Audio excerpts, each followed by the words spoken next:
What looks like ordinary pocket change could hide a shocking secret worth thousands, or potentially far more. In today's countdown, we're revealing four incredible American coins, including a Roosevelt dime and a legendary Buffalo nickel, with one claimed value soaring to $130,000. But the real mystery is hiding in the tiny details: the mint mark, condition, strike, and possible errors.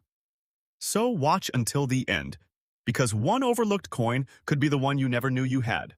First up, the 2001 D Roosevelt dime. At first glance, this coin looks almost ordinary. It carries the familiar portrait of President Franklin D. Roosevelt. On the obverse, with Liberty along the left side, "In God We Trust." Positioned near the lower left portion of the portrait, and the date 2001 on the right. Directly above the date is the small D mint mark, identifying the Denver Mint. Since 1968, the mint mark on Roosevelt dimes has appeared on the obverse above the date, making this one of the easiest details for a collector to check. But the first major surprise is the production number. The Denver Mint struck approximately 1,412, 800,000 examples of the 2001 D Roosevelt dime. That is more than 1.4 billion coins. So immediately, we know something important. The 2001 D dime is not rare simply because of its date or mint mark. Millions upon millions entered circulation. That means rarity has to come from somewhere else. And that is where condition becomes critical. The particular example we're discussing is described as having sharp portrait details, minor friction on the highest points, and clean surfaces, placing it somewhere around circulated to about uncirculated territory. Those words matter. On a modern clad coin, collectors carefully examine the highest points of Roosevelt's portrait, the hair, cheek, jawline, and other exposed design areas for evidence of wear. Even tiny contact marks can influence the grade. A coin that appears bright and attractive to the naked eye may still lose significant value when examined under magnification. Now flip the coin over. The reverse presents the classic Roosevelt dime design: a central torch surrounded by an olive branch and an oak branch, with United States of America and one dime around the perimeter. The torch symbolizes liberty, while the surrounding branches contribute to the symbolic design of the coin. The design was created by John R. Sinek, whose Roosevelt dime debuted in 1946. The 2001 D dime is a copper nickel-clad coin rather than the 90% silver composition associated with Roosevelt dimes from 1946 through 1964. The 2001 D dime has a diameter of approximately 17.9 millimeters and a standard weight of about 2.27 grams. Its edge is reeded, meaning those tiny grooves run around the circumference of the coin. So why should a collector care about such a common modern dime? Because condition can transform a common coin into a condition rarity. Think about it this way. More than 1 billion examples may have been produced, but most were intended for everyday commerce. They were placed into bags, transported, counted, handled, dropped, rubbed against other coins, and eventually spent. Every contact creates another opportunity for marks. That is why truly exceptional examples can become dramatically scarcer at the highest grades. PCGS specifically notes that 2001 D Roosevelt dimes can be found in grades up through MS68 with or without full bands, while MS69 examples are very scarce and can command strong premiums. And this brings us to one of the most important details for collectors: full bands. On the reverse of a Roosevelt dime, the torch contains horizontal bands. On an exceptionally well-struck coin, those bands can appear sharply separated and fully defined. Collectors may use the full bands designation to recognize unusually complete detail in that area. A sharp strike combined with pristine preservation can make a dramatic difference in desirability. But be careful. A coin can look beautiful and still not qualify for an elite designation. Lighting can hide small marks. Camera angles can make surfaces appear cleaner than they really are. And a coin that seems nearly perfect in your hand may reveal hairlines, contact marks, or subtle friction under magnification. That is why professional grading matters when serious money is involved. Current reference data gives us an important reality check. PCGS records. A $2,291 auction result for a 2001 D Roosevelt dime graded. MS69 with full bands, sold through Stack's Bowers in December 2013. Meanwhile, mainstream value references place ordinary uncirculated examples far below the claimed $50,000 figure. So if someone tells you that every 2001 D Roosevelt dime is worth $50,000, stop right there. That would be misleading. The $50,000 figure in this video should be treated as the claimed value attached to the specific scenario we are examining, not as a verified standard market price for ordinary 2001 D dimes. A genuine $50,000 valuation would require extraordinary evidence, such as an exceptionally rare mint error, an unusual variety, an extraordinarily high certified grade, or another characteristic that creates substantial collector demand. And that is precisely why you should inspect your coin carefully. Start with the mint mark. Make sure the D is actually present and examine whether the lettering shows anything unusual. Then inspect the date. Look for doubling or unusual features, but do not mistake machine doubling, die deterioration, or simple damage for a valuable doubled die. Next, study Roosevelt's portrait under good lighting. Check the cheek, jaw, hair, and other high points for friction. Then move to the reverse and inspect the torch and horizontal bands. After that, look at the surfaces. Are they clean and original, or have they been polished? Are there scratches? Has someone attempted to remove discoloration? Does the coin show unnatural shine? Has it been exposed to chemicals? These factors can dramatically affect collectability. And here's another rule every new collector should remember. Never clean a potentially valuable coin.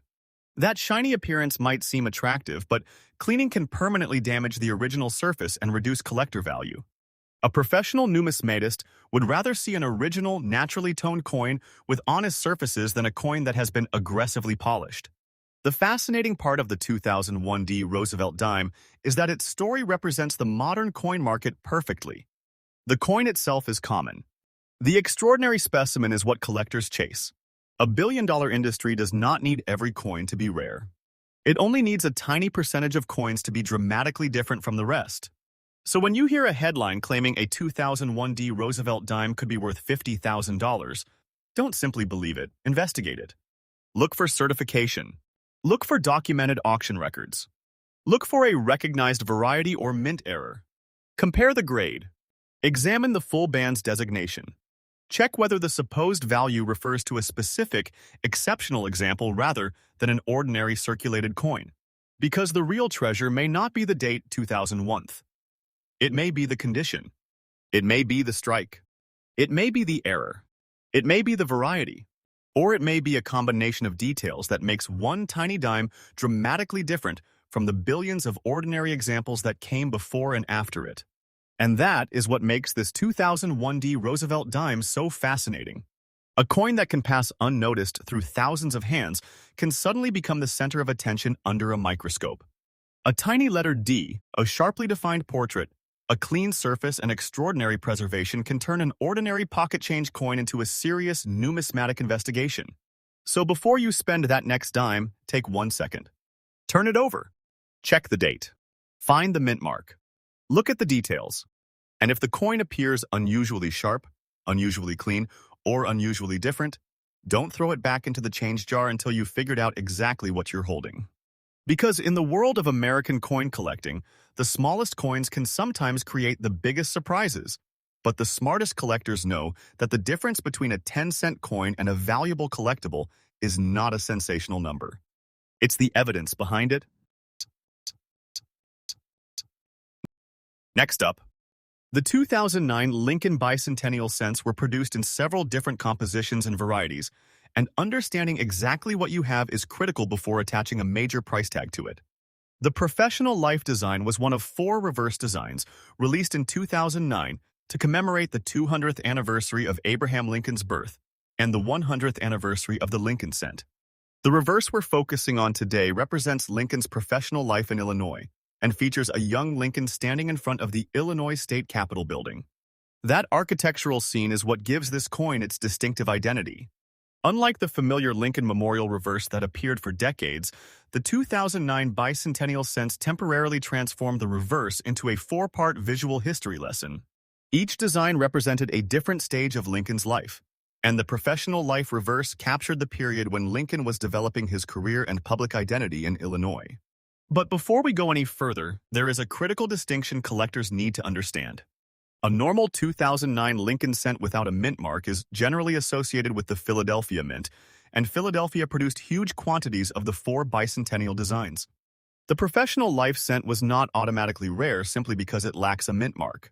In fact, the U.S. Mint reports that 316 zero professional life cents were struck for circulation in Philadelphia, while the Denver Mint produced 336,000 zero examples of the same design.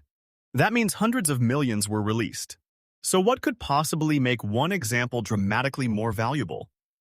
The answer is usually not the date alone. It is the combination of composition, condition, variety, error status, and authentication. The first thing to understand is composition. In 2009, the U.S. Mint issued special collector versions of the Lincoln Bicentennial Cent in the traditional bronze composition, approximately 95% copper and 5% zinc. However, the standard circulating 2009 cents were struck in the modern copper-plated zinc composition used for circulating Lincoln cents since 1982. That distinction is incredibly important. If a coin is described as a 2009 bronze cent, collectors should not simply assume that its color proves it is bronze. Bronze-colored appearance can be misleading. A professional test of weight and composition is far more reliable. A standard circulating 2009 cent weighs approximately 2.5 grams, while a traditional bronze cent weighs approximately 3.11 grams. That difference is one of the most important clues to examine. If you discover a 2009 Philadelphia Professional Life Cent that appears ordinary but weighs close to the bronze specification, do not immediately assume it is valuable, but absolutely do not dismiss it either. It deserves further investigation. Now let's look at the design itself. On the obverse is Victor David Brenner's famous portrait of Abraham Lincoln, with "Liberty, in God we trust," and the date 2009. Because this is a bicentennial issue, the reverse is where the major historical story unfolds. The professional life design, created by Susan Gamble and engraved by Joseph F. Mena, presents Lincoln standing before the Illinois State Capitol. The building's architectural details are especially important when judging the strike and condition. On the example we're examining, the architectural details are described as clear, while the highest points show only light wear. That is significant because circulated coins gradually lose the fine definition of their design.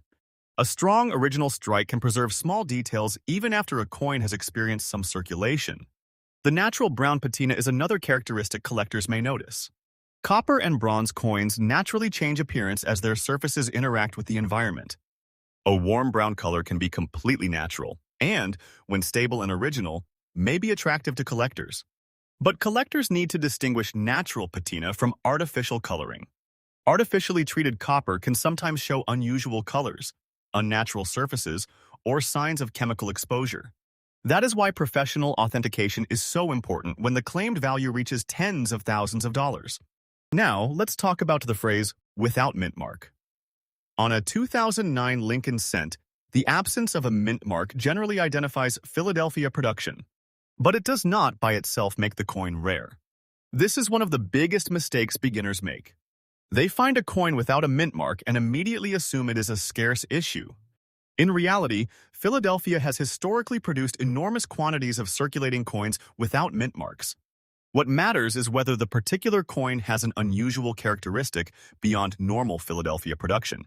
And that brings us to the most exciting possibility, a genuine off-metal or wrong planche error. If a 2009 circulating cent was accidentally struck on a planche intended for another composition, the coin could become a major numismatic discovery.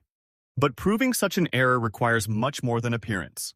Weight, diameter, thickness, metal composition, edge characteristics, and professional examination all matter. A coin that is simply darker, heavier because of damage, or altered after leaving the mint is not automatically an error. The same caution applies to doubled designs. Collectors sometimes see what appears to be doubling on letters, numbers, or architectural elements. But true double die varieties are specific minting varieties and must be distinguished from mechanical doubling, die deterioration, strike effects, or post-mint damage. Under magnification, the difference can be subtle. This is exactly why serious collectors use specialized references and professional grading services when the potential value is significant. Now, let's return to the claimed $90,000 value attached to the example in this video. That figure should be treated as a supplied or hypothetical valuation rather than a verified standard market price for an ordinary 2009 professional life cent. The existence of hundreds of millions of Philadelphia and Denver professional life cents means the standard coin is not a $90,000 rarity simply because it is dated 2009 and lacks a mint mark. For a coin to approach a value like $90,000, there would need to be compelling evidence of exceptional rarity, such as a major mint error, an authenticated unusual composition, an extraordinarily scarce variety, or an exceptional certified condition that is supported by documented market transactions. And that distinction is incredibly important for anyone watching this video from the United States. Do not take a valuable coin headline and assume every example is worth the headline price. Use the headline as a reason to investigate, not as proof of value. If you think you have one of these coins, begin with the basics. First, identify the exact reverse design. Is it definitely the professional life design showing Lincoln and the Illinois Capitol? Second, confirm that the coin has no mint mark. Third, weigh it with an accurate digital scale capable of measuring to at least 1/100th of a gram. Fourth, examine the edge and overall thickness. Fifth, inspect the surfaces under magnification. Look for unusual doubling, missing design elements, incorrect lettering, cracks, die breaks, or other unusual characteristics. Sixth, if the coin appears to be bronze when it should be copper-plated zinc, have its composition professionally tested. Do not rely on color alone. And finally, if you believe you have a genuine mint error or an unusual bronze example, consider professional authentication and grading before attempting to sell it. A certification from a respected grading service can provide independent confirmation of authenticity, composition, variety, and condition. One more warning: never clean the coin. That natural brown patina described on this example could be part of its appeal. Scrubbing, polishing, dipping, or applying chemicals can permanently alter the surface and potentially destroy evidence that specialists need to examine. Remember, a coin's story is written into its original surface. Once that surface is damaged, you cannot simply put it back. The fascinating thing about the 2009 professional life cent is that it sits at the crossroads of history and modern numismatics. It was created during a once-in-a-century celebration of Abraham Lincoln's life, released as part of a four-design series, and struck in a year when the U.S. Mint was producing both circulating and collector versions. Millions of Americans handled these coins without giving them a second thought. Some were spent on everyday purchases. Others were placed into jars. Some disappeared into drawers and collections. And a tiny number may possess unusual characteristics that make them worth studying. That is why this coin deserves a second look.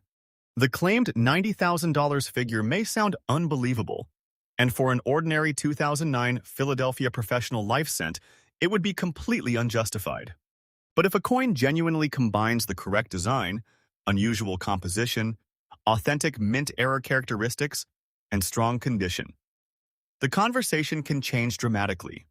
So if you find a 2009 Lincoln Bicentennial cent without a mint mark, don't automatically assume you have struck gold, but don't automatically spend it either. Check the design. Check the weight. Check the condition. Check the composition. Check for genuine mint-made varieties or errors. And if something doesn't look right, that is exactly when you should slow down. Because sometimes the most valuable clue on a 1-cent coin isn't the number printed on a price guide. It's the tiny detail that tells you your coin was never supposed to look that way.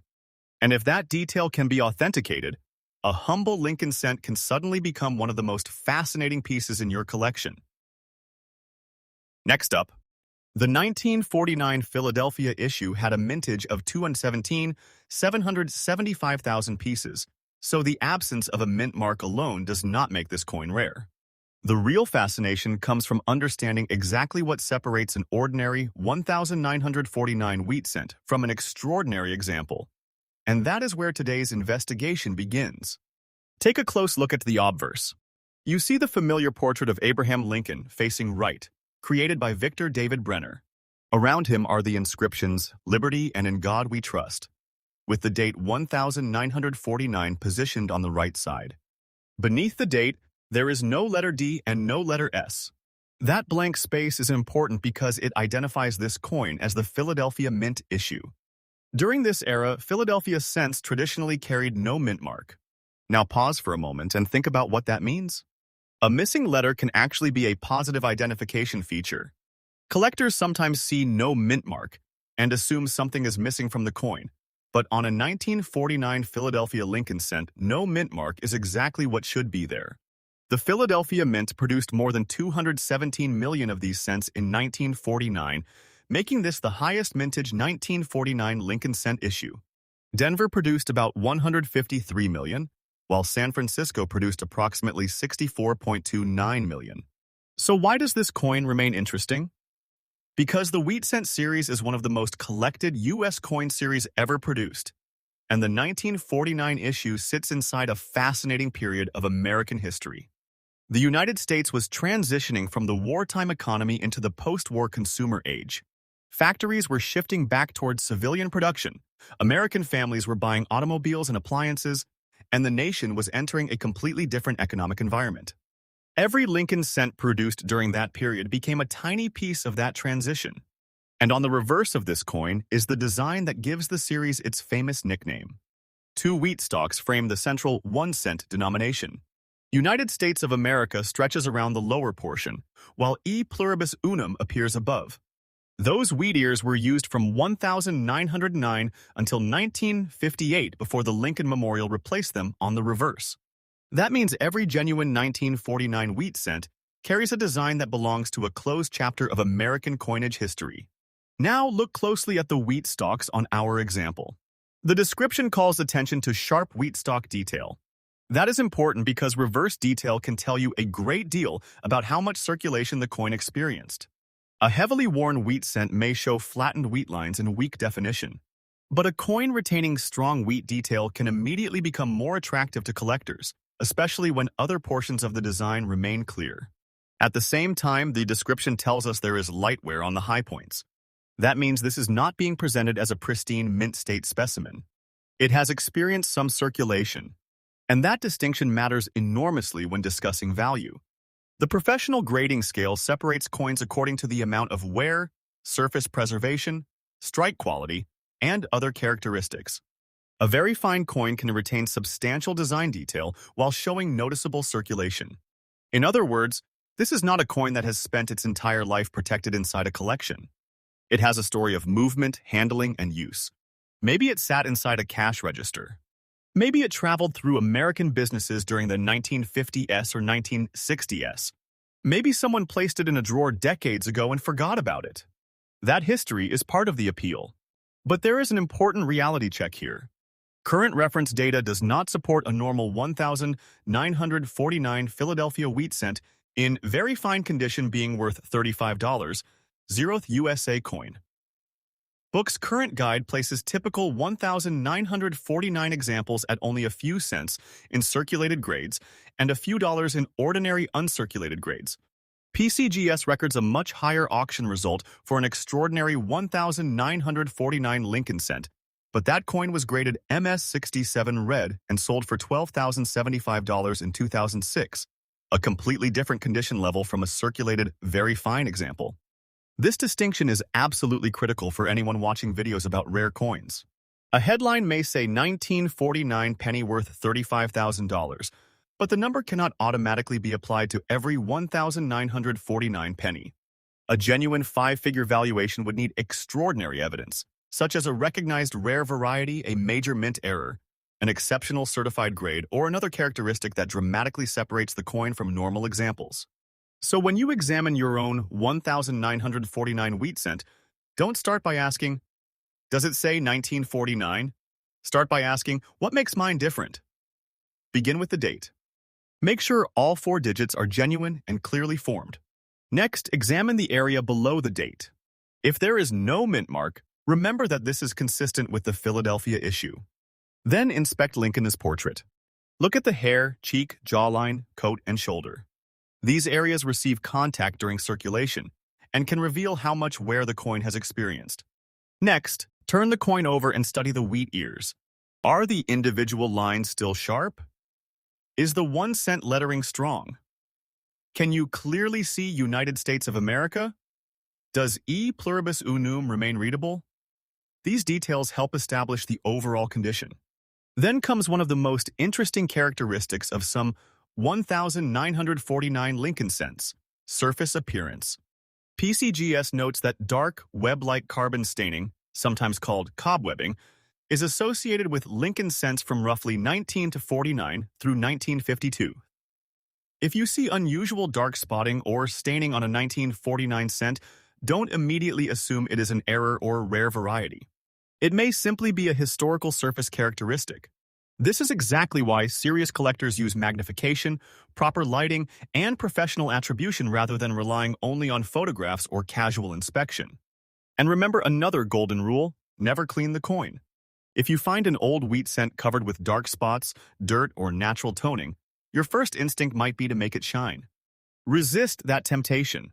Scrubbing, polishing, dipping, or using household chemicals can permanently alter the coin's original surface and may reduce its collectible value. A naturally preserved old coin is usually far more desirable than one that has been aggressively cleaned. Now, let's talk about composition. The 1949 Lincoln wheat cent was made from a bronze alloy consisting of approximately 95% copper and 5% tin and zinc. It has a diameter of about 19 millimeters and weighs approximately 3.11 grams, with a plain edge. Those specifications make it easy to distinguish from many later Lincoln cents. Hold one in your hand, and you can immediately appreciate how different it feels from modern zinc core cents.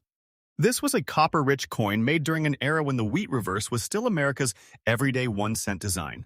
But here is where the suspense really builds.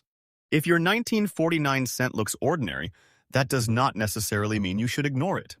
The most important thing is whether it contains a recognized variety or unusual mint-made feature. Collectors should inspect for possible double die characteristics, unusual die markers, repunched elements, off-center strikes, clipped planchets, broad strikes, wrong planchets, or other legitimate mint errors. But there is a major warning here. Not every strange-looking mark is valuable. Post-mint damage is extremely common. Scratches, dents, corrosion, chemical discoloration, machine doubling, and environmental damage can create appearances that look exciting but have little numismatic premium. That's why authentication matters. The difference between damage and a genuine mint error can sometimes be microscopic. And this is also why the claimed $35,000 value should be approached as a scenario rather than a guaranteed price. If a 1949 no-mint mark Lincoln wheat cent truly brought $35,000 at auction, there would need to be a compelling reason supported by certification, provenance, market evidence, and collector demand. The coin would need to be something far beyond an ordinary circulated very fine specimen. In the real market, condition is one of the biggest drivers. PCGS notes that 1949 cents are accessible through many grades, but the population becomes dramatically more competitive at the very highest mint state levels. PCGS lists an MS67 Plus red example as the finest level in its population information and shows multiple high-grade auction results in the several $1,000 range. That tells us something fascinating. Rarity can exist inside a common date. A coin can have hundreds of millions originally struck and still become scarce when you demand near-perfect preservation. This is one of the most important lessons in American coin collecting. Rarity is not always about how few coins were originally produced. Sometimes it is about how few survived in a particular condition. A 1949 cent with moderate circulation may be plentiful. A 1949 cent with exceptional original color, extraordinary strike quality, pristine surfaces, and elite certification can be dramatically scarcer. So if you find one in an old collection, don't judge it only by the amount of wear. Study the surfaces. Examine the color. Look for original luster where appropriate. Check for cleaning. Inspect both sides under magnification. And most importantly, document anything unusual before touching the coin. Take clear photographs. Record the weight and diameter if you have accurate equipment. Compare the design against trusted references. If you believe you've found a genuine variety or mint error, consider professional attribution or grading. The fascinating thing about this 1949 Lincoln wheat cent is that it represents exactly why coin collecting remains so addictive. At first glance, it is just 1 cent. Look closer, and suddenly you are examining American history, mint production, metallurgy, grading, dye varieties, circulation, and collector psychology all at once. And that tiny pair of wheat stalks on the reverse becomes a doorway into a completely different era. So if the 1949 Lincoln wheat cent in your collection matches the basic description, no mint mark, sharp wheat details, light high point wear, and minor surface spotting, take a closer look, but don't automatically assume it is a $35,000 coin. The real value is in the evidence. Search for unusual characteristics. Check the grade. Compare auction records. Look for certified examples. And if something genuinely unusual appears under magnification, that's when the story becomes much more interesting. Because the difference between an ordinary wheat cent and a truly exceptional collectible may be almost invisible to the naked eye. One tiny detail can change everything. One unusual die characteristic can transform a common-looking coin into a research project. One spectacular mint error can create serious collector demand. And one incredibly preserved survivor can become the star of an auction. So before you toss that old 1,949 penny back into a jar, stop for a second. Turn it over. Study those wheat stalks. Check the date. Look beneath the date for the absence of a mint mark. Examine Lincoln's portrait. Look carefully at the surfaces. And if you discover something that doesn't look normal, don't clean it and don't spend it. Set it aside and investigate it. Because sometimes the most exciting coin discoveries aren't hiding behind a famous rarity date. They're hiding inside ordinary-looking coins that most people never think twice about. And that is exactly why the 1949 Lincoln wheat cent deserves a second look. A tiny 1-cent coin from post-war America may look simple, but beneath its worn copper surface is a story of history, production, preservation, and the endless possibility of discovery. The claimed $35,000 figure may require extraordinary circumstances to become reality. But the lesson is worth far more. Never judge an old American coin by its face value alone. Look closer, verify the details, and let the evidence tell you what you really have. Next up, the 1930s Buffalo nickel is a legitimate collectible issue, but a circulated example in fine condition would not normally command anything close to $130,000. PCGS currently lists the 1930s at substantially lower levels in circulated grades, while its recorded auction record for a spectacular MS67 Plus example is $30,550. That means a $130,000 valuation would require something extraordinary beyond the normal characteristics described here. Potentially an exceptional variety, a major recognized mint error, or another documented feature capable of creating a dramatic premium. And that distinction is incredibly important for anyone watching this video. The date and S mint mark alone do not make every 1930s Buffalo nickel a $130,000 coin. But the fascinating question is, what should you look for before dismissing one? Let's begin with the history. The Buffalo nickel was introduced in 1913 and designed by sculptor James Earl Fraser. The coin became one of the most recognizable American 5-cent pieces ever produced, featuring a Native American portrait on the obverse and an American bison on the reverse. By 1930, the series had already been circulating for nearly 2 decades, and the San Francisco Mint was producing Buffalo nickels for commerce throughout the United States. For the 1930s issue, approximately 435,000 pieces were struck at San Francisco. That mintage is dramatically lower than some of the enormous production totals seen in modern U.S. coinage, but it does not automatically make the coin extremely rare in circulated condition. In fact, examples survived because Buffalo nickels were ordinary working money.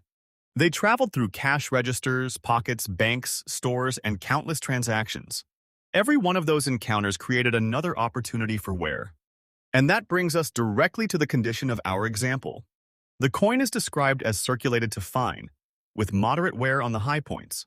On a Buffalo nickel, the highest areas are especially important because they tell the story of how long and how heavily the coin was used. On the obverse, examine the Native American portrait carefully. Look at the hair, braid, cheek, and feather details. Heavy circulation can flatten these features, making the portrait appear smooth. But if the date remains clear, that is a major advantage.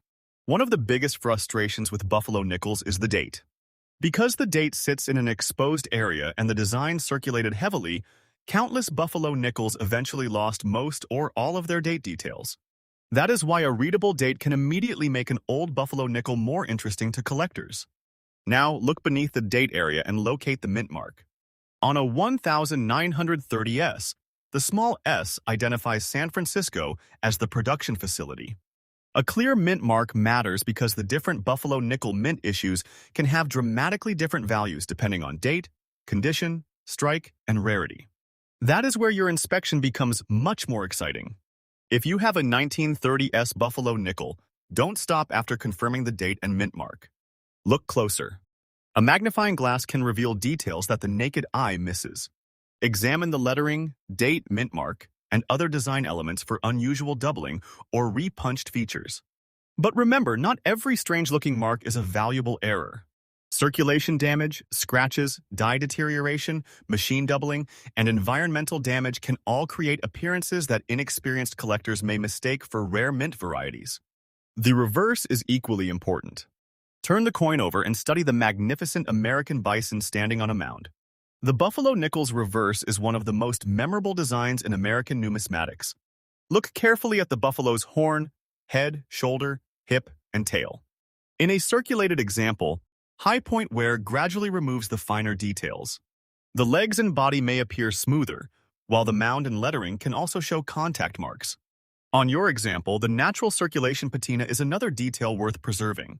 Natural toning can develop as the metal interacts with its environment over many decades. Some collectors appreciate original coloration because it provides evidence that the coin has not been aggressively altered. But there is a critical warning here. Do not clean the coin. Do not use metal polish. Do not rub it with a cloth. Do not attempt to make an old buffalo nickel look new. Cleaning can leave hairlines, unnatural brightness, or surface damage that may reduce collector appeal. An original, naturally circulated coin is generally far more interesting to a serious numismatist than a damaged coin that has been artificially polished. Now let's talk about the physical specifications. The 1930S Buffalo nickel is composed of 75% copper and 25% nickel, with a diameter of approximately 21.20 millimeters and a weight of 5.00 grams. Its edge is plain rather than reeded. These specifications can also help identify whether a coin is genuine. If you find a supposed 1930S Buffalo nickel that has a dramatically incorrect weight or diameter, don't immediately assume you've discovered a fortune. It could be damaged, altered, counterfeit, or improperly measured. Serious collectors verify everything, and this is where the $130,000 claim deserves a closer look. Current PCGS pricing information for the 1930S shows values rising significantly with grade, but even exceptional certified examples are evaluated based on documented market evidence. PCGS lists the 1930S at values reaching $32,500 in one of its highest displayed MS grade categories, while the documented auction record is $30,550 for MS 67+. Therefore, a circulated fine condition 1930S should not be presented as routinely worth $130. Zeroth. If a particular coin really sold for or was independently appraised at $130,000, the evidence would need to explain why it is so different from an ordinary 1930S. Could it be a major doubled die variety? Could it contain an authenticated mint error? Could it possess an extraordinary provenance? Could it have an unusual combination of recognized attributes? Those are the questions a professional would ask. And that is exactly how you should approach any viral coin value claim. Don't just look at the number. Look at the reason behind the number. A 5-cent coin does not become a $130,000 coin because someone typed $130,000 beside its photograph. It becomes valuable when collectors, experts, grading services, and the market recognize something genuinely exceptional. So if you're searching your own collection right now, here's your checklist. First, confirm the date is actually 19th to 30th the 2nd. Confirm the S mint mark beneath the date. Third, check that the date has not been artificially restored or altered. Fourth, inspect the Verse for unusual doubling or variety characteristics. Fifth, examine the reverse for unusual details, especially around the buffalo and lettering. Sixth, evaluate the surfaces for scratches, cleaning, corrosion, tooling, or other damage. Seventh, compare the coin with authenticated examples from major grading services. And finally, if you believe you have something exceptional, consider professional authentication and grading before making any claims about a huge value. Remember, condition is everything. A circulated coin with moderate wear is a very different market proposition from a pristine mint state example. PCGS's data illustrates that difference clearly. The 1930S moves from relatively modest values at lower grades to thousands or tens of thousands at elite grades. That is why collectors often describe the buffalo nickel as a coin where tiny differences can produce huge differences in desirability. One coin might have a readable date but heavy wear. Another might have a stronger strike. Another might have a rare die variety. Another might have extraordinary preservation. They may look similar from across the room, but under magnification, their stories can be completely different. And that is what makes this 1930S buffalo nickel so fascinating. It is not merely a 5-cent coin from 1930th. It is a survivor from an era when American coinage looked dramatically different from the coins in our pockets today. Its Native American portrait, powerful buffalo reverse, copper-nickel composition, San Francisco mint mark, and decades-old natural patina connect it directly to American monetary history. But the biggest lesson is this: never confuse a claimed value with a verified market value. If someone says your 1930S buffalo nickel is worth $130,000, don't celebrate yet. Investigate it, authenticate it, grade it, compare it. Search for varieties. Search for documented auction records. And most importantly, preserve the coin exactly as you found it. Because if there really is something unusual hiding inside those worn details, cleaning or altering the coin could destroy the very evidence that makes it interesting. A clear date, a sharp S, natural patina, and honest circulation wear can tell an incredible story. But the difference between an ordinary collectible and a truly valuable rarity is always in the details. So before you spend, sell, clean, or discard that old buffalo nickel, take another look. Hold it under good light. Rotate it slowly. Study the date. Study the mint mark. Study the portrait. Study the buffalo. Because sometimes the most exciting discovery isn't the coin everyone says is worth a fortune. It's the coin you discover has a story worth investigating. And when it comes to the 1930S buffalo nickel, that story is already nearly a century old. And for collectors, that alone makes this 5-cent piece worth a much closer look.